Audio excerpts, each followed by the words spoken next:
Another interesting race is that Mayor Adrian Fenty in Washington, D.C. actually lost his re-election bid.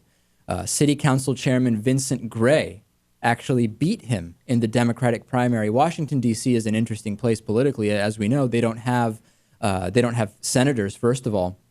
And there is much controversy about including Washington, D.C. as a fully represented entity in the House and Senate.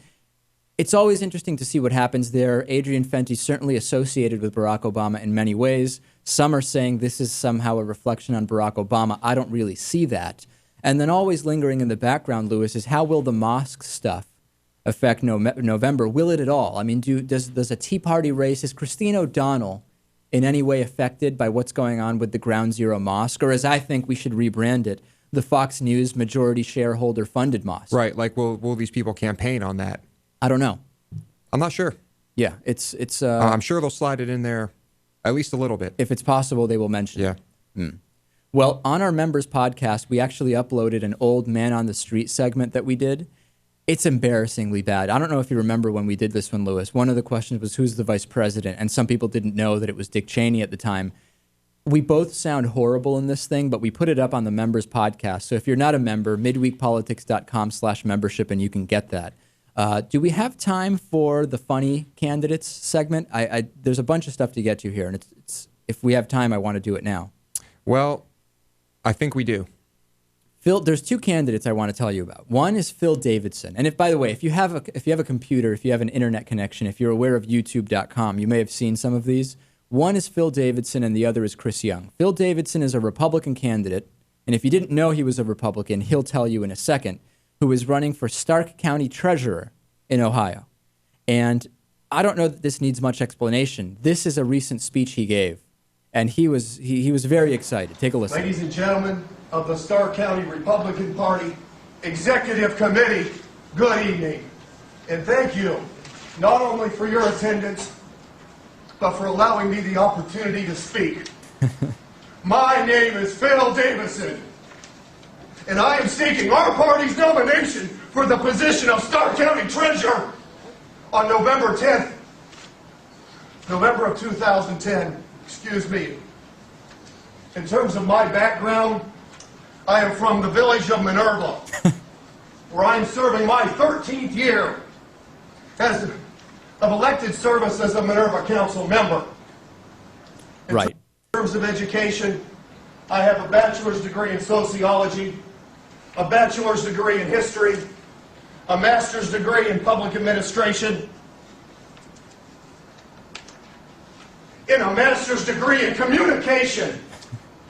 And this is for real, Lewis. This has not been modified or doctored in any way. And then he even manages to scale it up a little bit more. This is not as crazy as he goes. Take a listen. In both the primary and the general elections, when I ran for Stark County Clerk of Courts in 1996 and Stark County Commissioner in 2000, and I will not apologize for my tone tonight. I have been a Republican in times good, and I have been a Republican in times bad.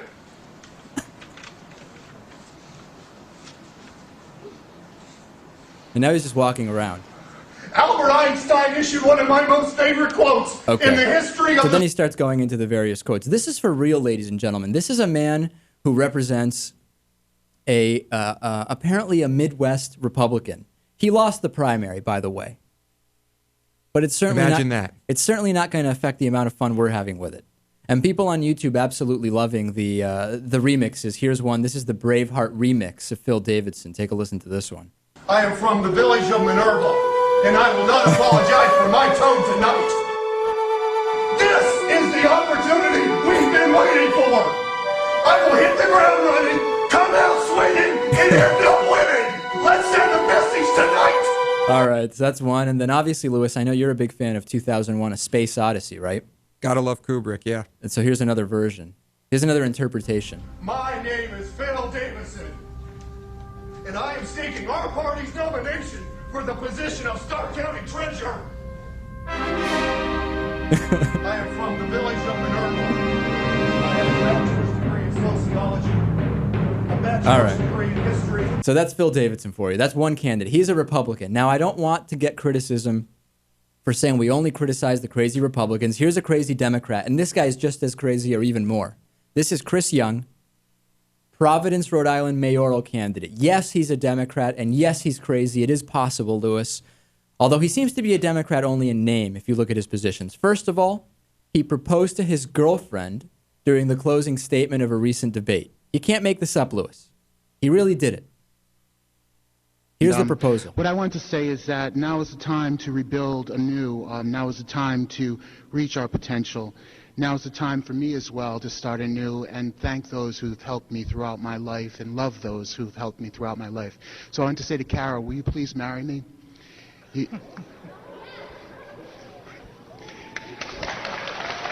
And if it sounds awkward, and if you're not seeing the video on our TV version, it is. It is very awkward, is it not, Lewis?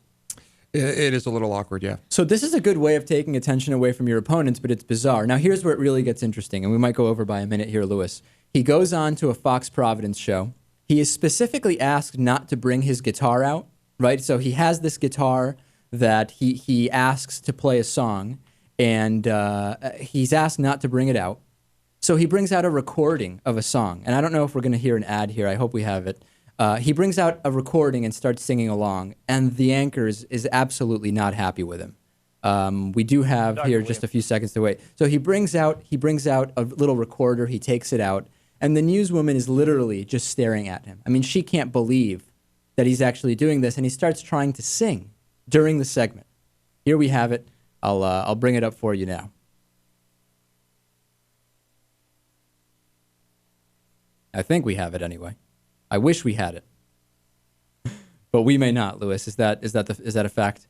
We might not. Okay. Well, believe me, it's very funny. And then, funniest of all, he goes on to MSNBC, and when he's asked why he proposed during a debate, he simply starts citing campaign talking points. There's something about him that seems a little bit unbalanced. Let me play it for you. But we'll get to that in a second. But at the debate, Chris, why did you decide to go rogue here and pop the question? Well, it's time for a change in the city of Providence. There's widespread corruption in Providence, and the state of Rhode Island as well is rampant with corruption.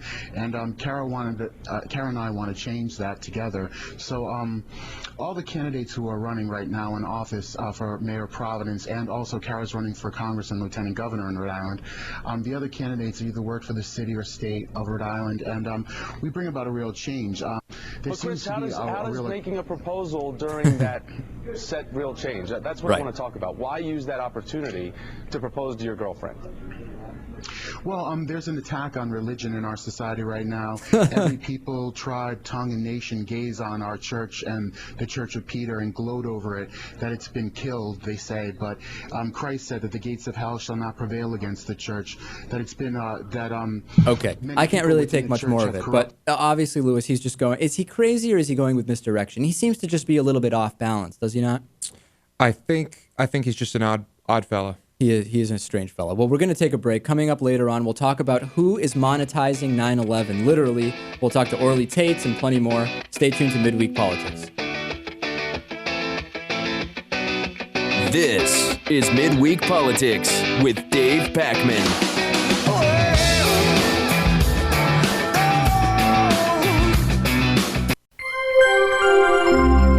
Midweek Politics is made possible in part by the Daily Hampshire Gazette and GazetteNet.com, connecting our communities with local news and information, by the National Priorities Project and Smith College Department of Government, hosting Congresswoman Donna Edwards on Sunday, October 3rd. More information at nationalpriorities.org. By DIF Design, specializing in custom business websites at difdesign.com. To find out more about underwriting Midweek Politics, visit midweekpolitics.com.